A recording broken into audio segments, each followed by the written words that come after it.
খোকা ইলিশের মশলা ফ্রাই। প্রথমে মাছগুলোকে আমি কেটে ধুয়ে পরিষ্কার করে নিয়ে লবণ, হলুদ, লঙ্কার গুঁড়ো, জিরের গুঁড়ো দিয়ে ভালোভাবে ম্যারিনেট করে নেব। আর সেই সঙ্গে দিয়ে দেব আদা, কাঁচা লঙ্কা, পেঁয়াজ, রসুন সমস্ত কিছু থেতো করা দিয়ে ভালোভাবে ম্যারিনেট করে রেস্ট টাইম দিয়ে দেবো 1 মিনিট। এবার কড়াই গরম করে নিয়ে কড়াইতে দিয়ে দেবো বেশ কিছুটা পরিমাণে সর্ষের তেল। তেল ভালো মতো গরম করে নেব এবং তেলটাকে ভালোভাবে কড়াইতে স্প্রেড করে দেব।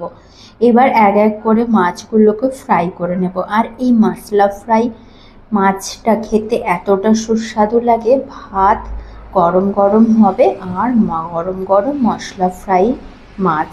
আর এই ইলিশ মাছের মশলা ফ্রাই তো জাস্ট অসাধারণ। আপনারাও একবার এইভাবে ট্রাই করে দেখুন, খুবই সুস্বাদু হবে। দেখুন ডাবল বার করে আবারও মাছ ভেজে রেডি করে নিলাম।